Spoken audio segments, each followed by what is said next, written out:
Here's a quick look to show you what the Jerusalem artichoke bed looks like. You can see the height on these. They're really coming out. I make a lot here. I'm going to start speeding up some of this so it's not so painful. I've got my bull's blood beets coming up. Spinach is in there. It's looking good. The cat's staying out of the beds. I'm going to start making my videos a little bit different. Let me show you this though, and I'll tell you about that. You see what's going on here? This strawberry runner is down here in this cup.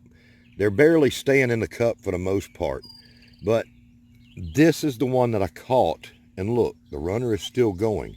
It's shooting out. It's going to make another one from just this one runner. Look, I've got 3 runners there. These strawberries, once you get them established, you know, and y'all saw me plant these just earlier this spring. They're very strong. There's, I forgot to turn down the volume. But they shoot out of the cups. But if you get them weighted down good enough, and not kill the runner, and what I've done here is piled up dirt, a little bit on the runner, you know, so that it's more firmly established, that it knows that yes, I can grow here. Okay. I've got a lot of stuff that I have to ship out. I've got beans. I've got strawberries. I just picked up somebody else locally that wants some strawberry plants. I've got a lot of things to ship out. Y'all bear with me. Okay. Well, my phone survived. I edited that out. I had a major spill of my phone. All I can say is, thank goodness somebody invented OtterBox. I love my OtterBox. That's kept my phone safe through many spills. Okay, what I'm going to do is I'm going to start bringing you like before and after videos, and I've got to get food in the ground. I lost a bunch of footage earlier because of this. I had to throw away. So you don't get to see this now. I've got to say it again. You're probably saying, hey, talk less anyhow. Okay, that's what we're going to start doing. I have got to get back ahead of the curve, or at least try to catch up to nature and her timing.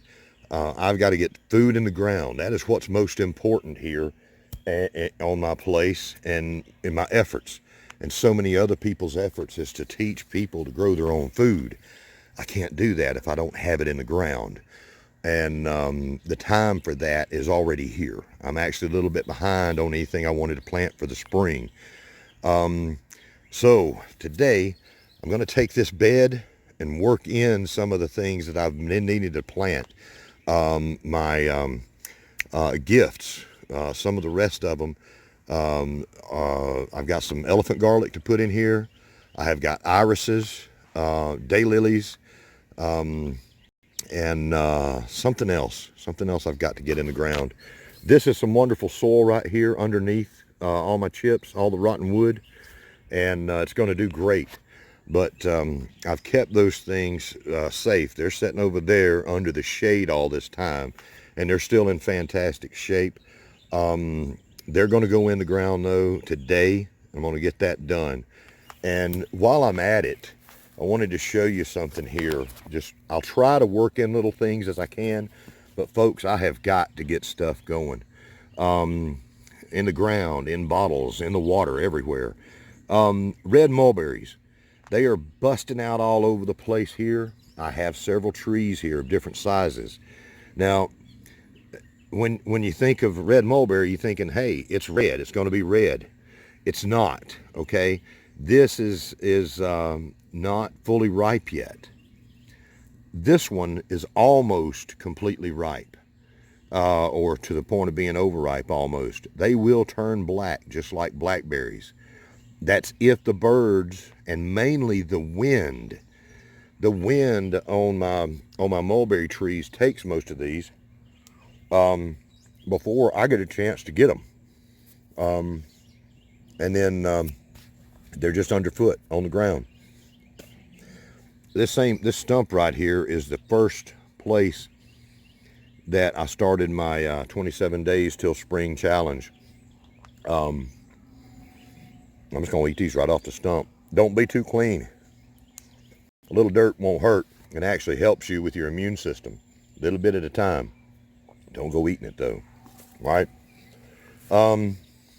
Anyhow, red mulberries actually turn black. All right? Those are still fine to eat right there. But I just wanted to pass that along. And when I get a bunch trained into my espalier system, that's going to make a difference in the wind. It'll let me pick them, it'll let me harvest them, and I won't lose so much of my fruit tree production to the wind. That's huge. So let me shut up now. I am going to get this bed knocked out and get back with you, and hopefully I'll have this uploaded before too late tonight. Thank you for watching. Hang on. Okay, now let me take a quick break in the action here. I saw this little guy disappear on me, and it was so big and moving in a certain way. I thought it might have been a little snake. Oh, one of my favorite little snakes that are in the garden. They eat worms. I can't think of the name of it right now. Little brown ones.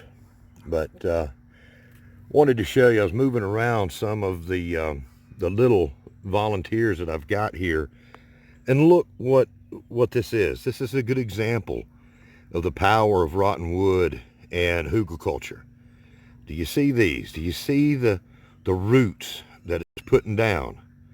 Now, nature has the other things, has the devil's walking sticks and the red sumac that I'm trying to get rid of, but you can put what you want into this, and look what it does.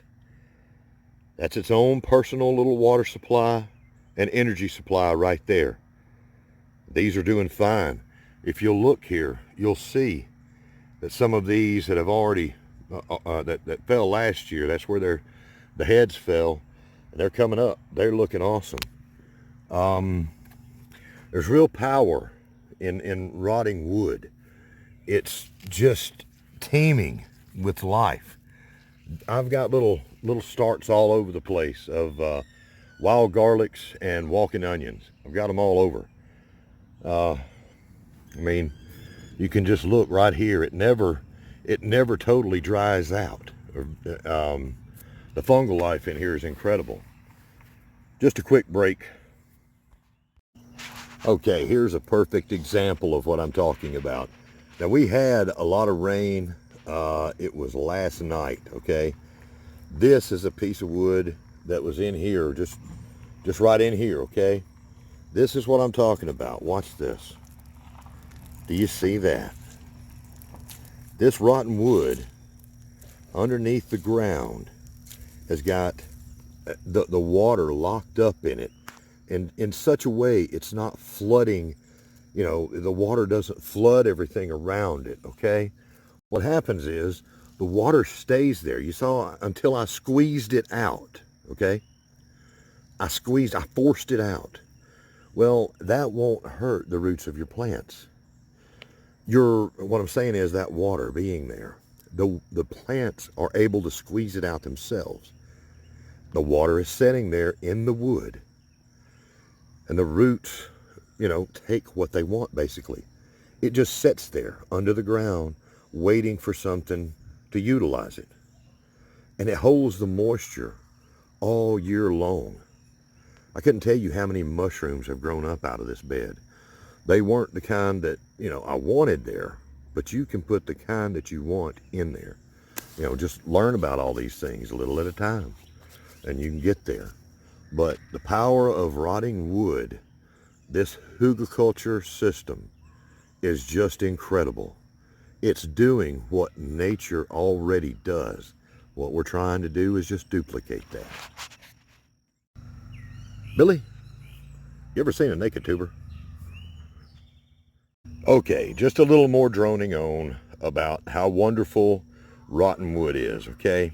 And fungal activity. Look at this. You see all that?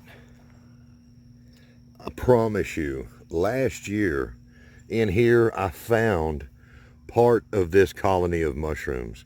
It's all underneath here, okay? All underneath. And there was a mushroom. It's one of these bracket type fungus. I'm not sure if that's the right word, but it was so big. It was probably the size of almost a 50-gallon drum lid, you know, like a garbage can lid. And it was up under here.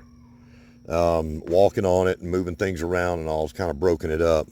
But there are many types of fungus that's in here. Look here, okay? It's all breaking this down. This is fresh this year. But it was a massive mushroom that was in here.